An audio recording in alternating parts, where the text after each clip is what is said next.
2024년 5월 6일 월요일 말씀과 기도로 하루를 여는 교문리교회 새벽기도회를 시작합니다.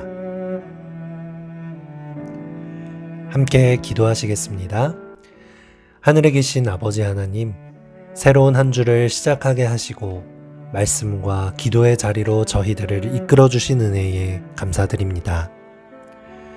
저희들 언제나 마음속에는 하나님을 향한 열망과 선하고 거룩하게 살고 싶은 열망이 있으나 육신이 연약하여 늘 실패하고 세상을 따라갈 때가 많이 있습니다.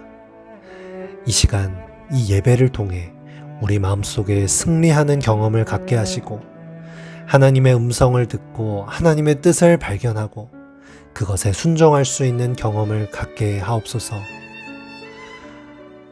오늘도 저희들의 발걸음을 한 걸음 한 걸음 인도하시며 동행해 주시는 예수 그리스도의 이름 의지하여 간절히 기도드리옵나이다. 아멘. 성도 여러분 안녕하십니까? 이번 주는 한 주간 부조와 선지자 15장 이삭의 결혼 파트를 함께 읽어보면서 기도로 주님 앞에 나아가려고 합니다. 오늘 말씀의 제목은 거룩한 환경이 거룩한 선택을 만든다 라는 제목으로 말씀을 나누겠습니다. 하나님의 말씀 창세기 24장 3에서 4절의 말씀을 읽도록 하겠습니다. 너는 내가 거주하는 이 지방 가나안 족속의 딸 중에서 내 아들을 위하여 아내를 택하지 말고 내 고향 내 족속에게로 가서 내 아들 이삭을 위하여 아내를 택하라. 우리는 이번 주 부조와 선지자 15장을 통해서 한 그리스도인 가정의 결혼 스토리를 보게 됩니다. 하나님의 언약 속에서 태어난 믿음의 아들 이삭, 노년기에 얻은 눈에 넣어도 아프지 않을 아들 이삭, 그리고 인류를 구원할 메시아가 이 후손을 통해 태어날 것이다. 사명을 가진 아들 이삭. 이렇게 중요한 아들 이삭을 어떻게 결혼시키는가? 이 가정의 중요한 선택을 내리는 과정을 통해서 우리도 우리의 삶 속에서 중요한 교훈들을 살펴볼 수 있습니다.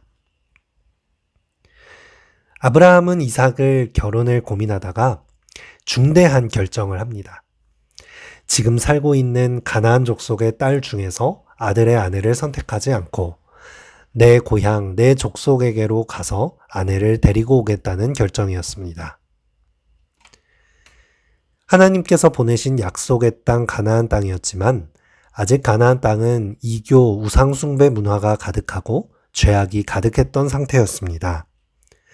아브라함은 이곳에서 아내를 얻어 결혼한다면 갖게 될 환경에 대하여 깊이 고민하고 기도했을 것입니다. 그리고 결정한 것은 무려 900km가량 떨어진 고향 하란으로 가서 하나님을 믿는 믿음이 있는 아내를 찾을 것을 결정하였습니다. 이것은 쉬운 결정이 아니었을 것입니다.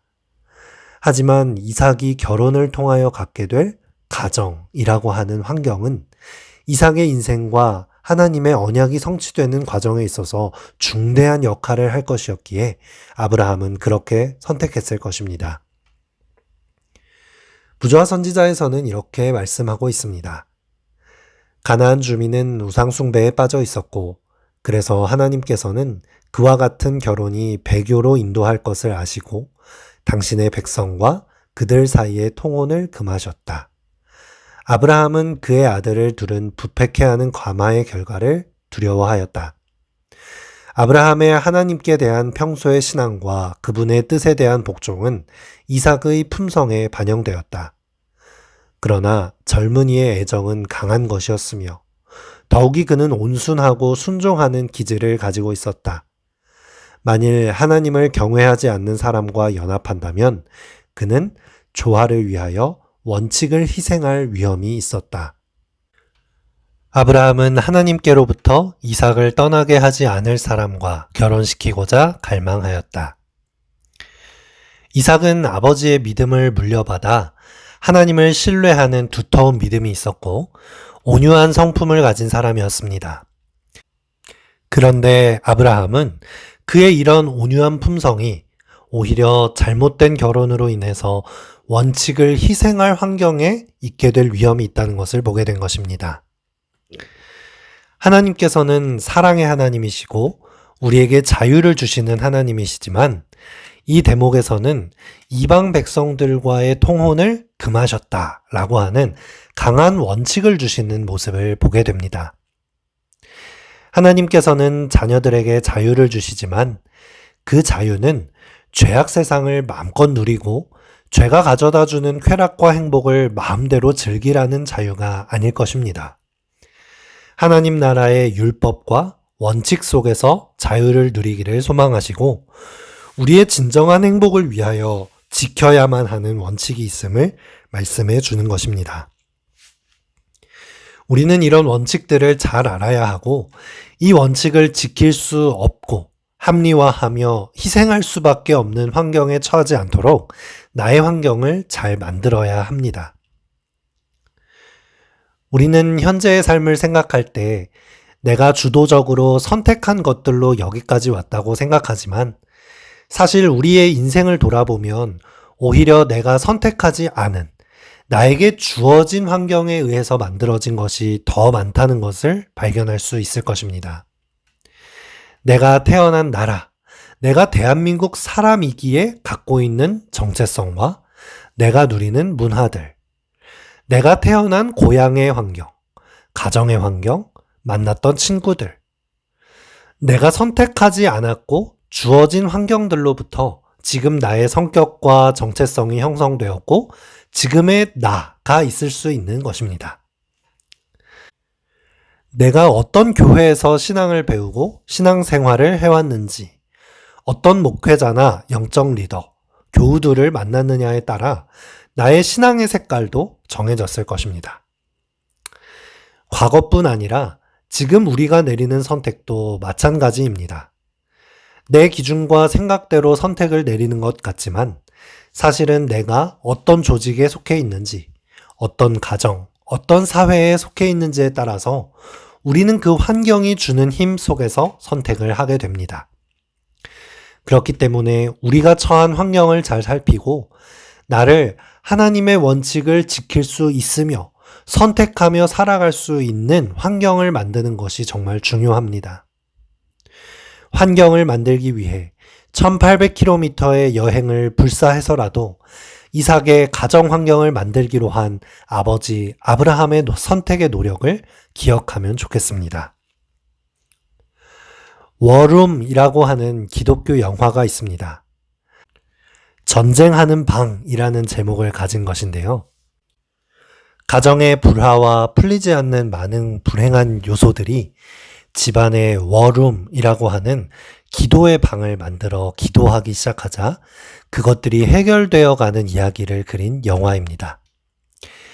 기도방을 만들고 자신이 싸워야 하는 대상은 남편이 아니라 사단임을 정확히 인식하고 기도로 승리하고 다른 사람의 죄를 지적하는 것이 아니라 나에게서 문제를 발견하고 회개하며 사랑을 채움으로 사랑을 실천해 나감으로 문제가 해결되어 가는 것이었죠. 수많은 개인의 노력보다 오히려 워룸이라고 하는 집안의 환경을 하나 바꿈으로 일어나는 큰 힘을 볼 수 있었던 것 같습니다. 환경의 힘은 정말 강력합니다. 말씀을 외워봐야지 계속 결심을 하는 것보다 내 눈이 머무는 화장실이나 설거지할 때 눈에 보이는 싱크대 같은 곳에 외우고 싶은 말씀을 붙여놓는 것이 더 효과적일 것입니다. 아침에 출근 전 말씀을 읽어야지 결심만 하는 것보다 말씀을 읽을 수 있는 공간이나 책상을 마련해 놓고 그냥 눈을 뜨면 그 자리에 가서 앉는 것만으로도 실천할 수 있는 확률은 더 높아질 것입니다. 나의 행동 하나를 고치기 위한 많은 노력보다 나의 환경을 조정하는 한 가지 노력이 더 큰 결과를 가져올 수 있습니다. 이런 결심을 하기에 늦은 때는 없습니다. 지금 나의 환경 속에서 하나님의 원칙과 멀리하게 만드는 환경을 조정해 봅시다. 내가 자주 만나는 사람이나 내가 시간을 보내고 있는 모임들이 나에게 어떤 영향을 주고 있는지, 내가 자주 보고 있는 유튜브나 TV 프로그램 등 접하고 있는 컨텐츠들은 어떤 영향을 주고 있는지, 우리 가족이 함께 주로 무엇을 하며 시간을 보내고 있는지, 취미 생활이나 가족의 환경들, 내가 아침에 일어나자마자 하는 루틴이나 생활 습관, 퇴근하고 잠자기 전에 여가 시간을 보내는 나의 환경들을 점검하고 하나님의 원칙을 지키고 하나님과의 시간을 가까이 할 수 있는 환경을 만들어 봤으면 좋겠습니다. 나의 환경을 바꾸고 승리하게 되기를 기도합니다. 이 아침 함께 기도할 제목입니다. 새로운 한 주일 말씀 안에 승리하고 기도하는 한 주 될 수 있도록, 하나님과 가까워지는 환경을 만들어 갈 수 있도록, 다음 주 시작될 소그룹 전도회 강사인 우리 목회부와 오충환 목사님을 위해, 군 복무 중인 재림군인들을 위하여, 우리 교회 어린이, 청소년, 대학생들을 위하여 함께 기도해 주시기 바랍니다.